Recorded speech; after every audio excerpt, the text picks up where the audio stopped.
मत्ती की पुस्तक 20वां अध्याय। स्वर्ग का राज्य किसी गृह स्वामी के समान है जो सवेरे निकला कि अपनी दाख की बारी में मजदूरों को लगाए। उसने मजदूरों से 1 दिनार रोज पर ठहराया और उन्हें अपनी दाख की बारी में भेजा। फिर 1 पहर दिन चढ़े उसने निकलकर अन्य लोगों को बाजार में बेकार खड़े देखा और उनसे कहा, तुम भी दाख की बारी में जाओ और जो कुछ ठीक है तुम्हें दूंगा। अतः वे भी गए। फिर उसने दूसरे और तीसरे पहर के निकट निकलकर वैसा ही किया। 1 घंटा दिन रहे उसने फिर निकलकर दूसरों को खड़े पाया और उनसे कहा, तुम क्यों यहाँ दिन भर बेकार खड़े रहे? उन्होंने उससे कहा, इसलिए कि किसी ने हमें मजदूरी पर नहीं लगाया। उसने उनसे कहा, तुम भी दाख की बारी में जाओ। सांझ को दाख की बारी के स्वामी ने अपने भंडारी से कहा, मजदूरों को बुलाकर पिछलों से लेकर पहलों तक उन्हें मजदूरी दे दे। जब वे आए जो घंटा भर दिन रहे लगाए गए थे तो उन्हें 1-1 दीनार मिला। जो पहले आए उन्होंने यह समझा कि हमें अधिक मिलेगा, परंतु उन्हें भी 1-1 दीनार ही मिला। जब मिला तो वे गृह स्वामी पर कुड़कुड़ा के कहने लगे, इन पिछलों ने 1 ही घंटा काम किया और तूने उन्हें हमारे बराबर कर दिया, जिन्होंने दिन भर का भार उठाया और धूप सही। उसने उनमें से एक को उत्तर दिया, हे मित्र, मैं तुझसे कुछ अन्याय नहीं करता। क्या तूने ही मुझसे 1 दिनार न ठहराया था? जो तेरा है उठा ले और चला जा।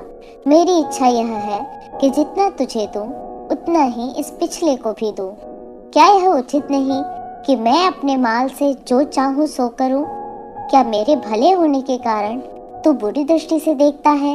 इसी रीति से जो पिछले हैं वे पहले होंगे और जो पहले हैं वे पिछले होंगे। यीशु यरूशलेम को जाते हुए 12 चेलों को एकांत में ले गया और मार्ग में उनसे कहने लगा, देखो, हम यरूशलेम को जाते हैं और मनुष्य का पुत्र प्रधान याजकों और शास्त्रियों के हाथ पकड़वाया जाएगा और वे उसको घात के योग्य ठहराएंगे और उसको अन्य जातियों के हाथ सौंपेंगे कि वे उसे ठट्ठों में उड़ाएं और कोड़े मारे और क्रूस पर चढ़ाए और वह तीसरे दिन जिलाया जाएगा।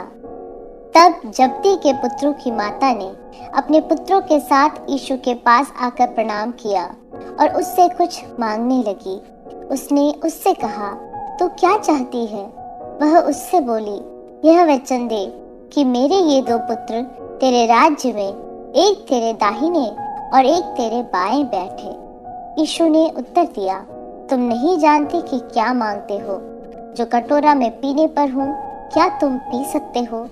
उन्होंने उससे कहा, पी सकते हैं। उसने उनसे कहा, तुम मेरा कटोरा तो पियोगे, पर अपने दाहिने और बाएं किसी को बैठाना मेरा काम नहीं, पर जिनके लिए मेरे पिता की ओर से तैयार किया गया उन्हीं के लिए है। यह सुनकर 10 चेले उन दोनों भाइयों पर क्रुद्ध हुए। यीशु ने उन्हें पास बुलाकर कहा, तुम जानते हो कि अन्य जातियों के हाकिम उन पर प्रभुता करते हैं और जो बड़े हैं वे उन पर अधिकार जताते हैं, परंतु तुम में ऐसा नहीं होगा। परंतु जो कोई तुम में बड़ा होना चाहे वह तुम्हारा सेवक बने, और जो तुम में प्रधान होना चाहे वह तुम्हारा दास बने।